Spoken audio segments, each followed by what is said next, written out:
For decades, the story of the Middle East was often told through the lens of a great rivalry between Saudi Arabia and Iran. It seemed like a permanent feature of the landscape, a clash of titans destined for perpetual conflict.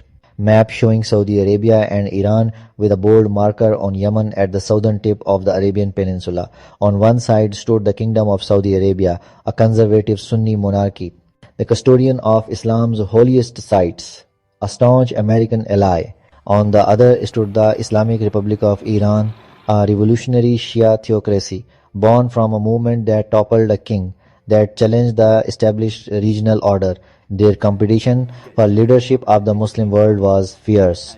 It played out in the halls of diplomacy and, more tragically, on the battlefields of proxy wars across the region, but in recent years, a quiet and profound shift has begun to unfold, rewriting the rules of this long-standing contest. The unthinkable has started to happen. Riyadh and Tehran are moving closer. The deep-seated rivalry between Saudi Arabia and Iran rested on three distinct but interconnected pillars that fueled decades of tension. The first and most fundamental was ideology. Saudi Arabia, as a Sunni kingdom and home to Mecca and Medina, derives much of its legitimacy from its role as the leader of the Sunni Muslim world. It has long promoted a conservative, quietist version of Islam through its global networks. In stark contrast, Iran's 1979 Islamic Revolution established a Shia republic with an explicit mission to export its revolutionary ideals, challenging monarchies and supporting Islamist movements that sought to upend the Western-backed regional order. This ideological clash created a natural fault line, casting each nation as the defender of its respective branch of Islam. The second pillar was a straightforward competition for regional leadership. Both Riyadh and Tehran sought to be the dominant power, building alliances and pulling smaller states into their orbits. This zero-sum contest meant a gain for Iran was perceived as a loss for Saudi Arabia. Diplomatic forums became arenas for competition and crises became opportunities to score points. The third and most destructive pillar was the use of proxy warfare. Iran cultivated a network called the Axis of Resistance Hezbollah, Shia militias in Iraq, and the Assad regime in Syria, while Saudi Arabia backed opposing factions. Ideology, regional dominance, and proxy wars created a self-perpetuating cycle of mistrust until Yemen exposed its limits. In March of 2015, when Saudi Arabia launched a military coalition to intervene in Yemen, the expectation in Riyadh was for a swift and decisive victory. The primary goal was to push back the Houthi rebels, an Iran-aligned Zaidi Shia group that had seized Sana'a and restore the recognized government. Operation Decisive Storm was meant to send a clear message: Iran's expansion would be stopped. Instead, a quick campaign became a brutal quagmire against a resilient force on unforgiving terrain. With tactical advice and increasingly sophisticated weaponry linked to Iran, the Houthis absorbed air and ground pressure. The conflict settled into a grinding stalemate and a vast humanitarian crisis. Then came an alarming ability to strike Saudi heartland: ballistic missiles and armed drones targeting airports, bases, and oil facilities. These attacks, often claimed by the Houthis but bearing hallmarks of Iranian tech, showed Iran could hurt Saudi Arabia indirectly. For a fraction of the cost, Iran and its proxy could threaten multi-trillion-dollar ambitions, a classic asymmetric warfare problem. The war was no longer a distant expedition. It was a direct threat to national security and economic stability. The Houthis gave Tehran a lever to dial pressure on Riyadh at will. Ironically, a war meant to push Iran away brought its influence closer.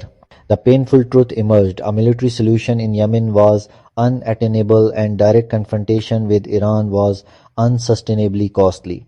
The war in Yemen exacted a staggering toll on Saudi Arabia, extending far beyond the battlefield. Billions of dollars each month diverted from critical domestic priorities.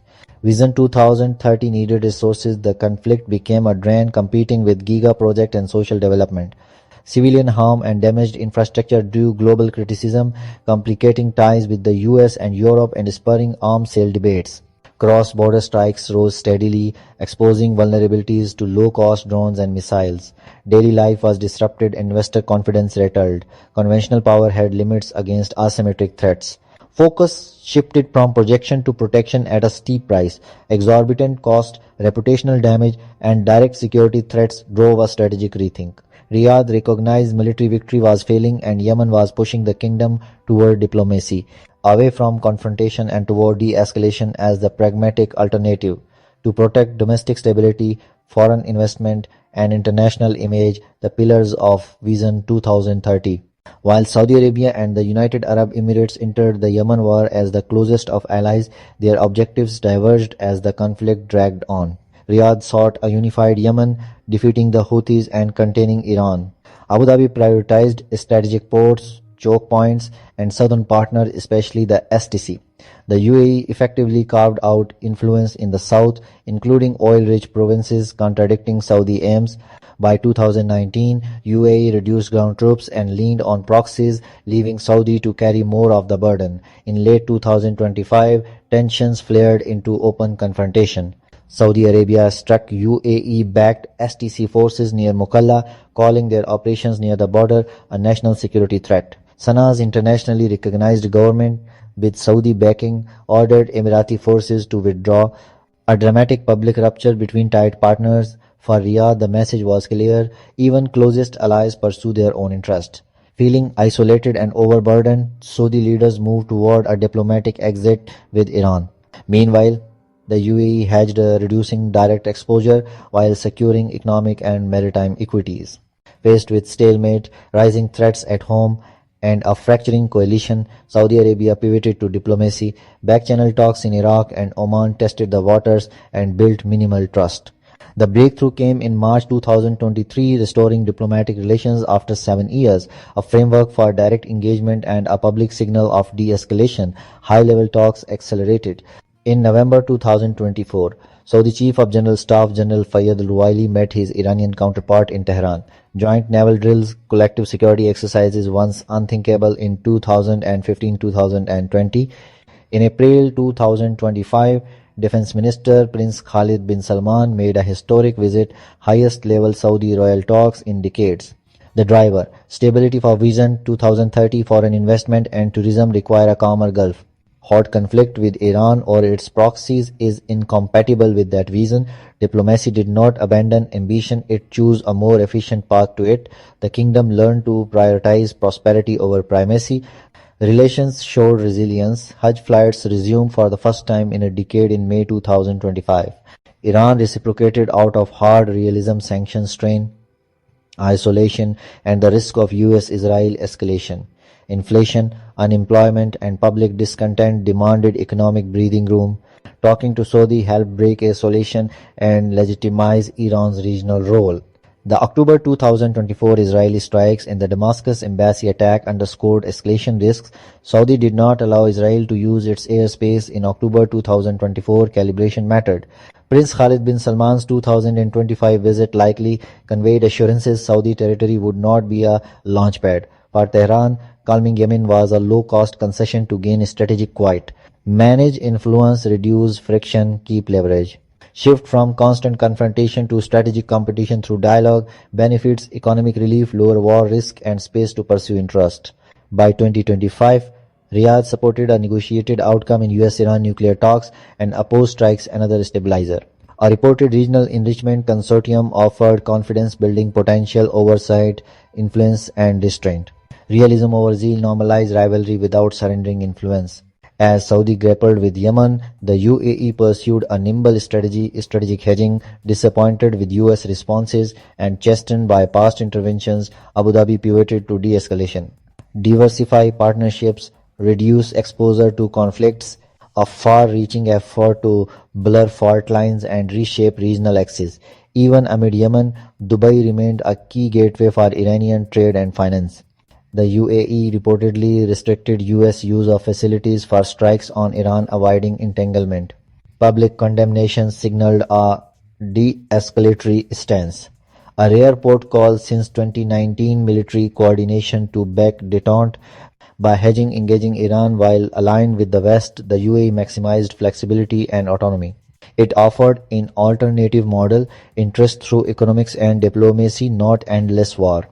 After Mukalla, Abu Dhabi voluntarily exited remaining units, another sign of hedging over entanglement. A new triangle defined Gulf dynamics and nudged Riyadh closer to diplomacy. The Saudi-Iran thaw, driven by Yemen's realities and the UAE's maneuvering, signaled the end of a sectarian Muslim alliance narrative. Coalition support was often symbolic. Key Sunni powers hesitated to bleed for interests not their own. Even top partners prioritized divergent goals. National interest trumped sectarian solidarity, states diversified ties regardless of ideologies, pragmatism over polemics. The warming isn't friendship, it's predictability.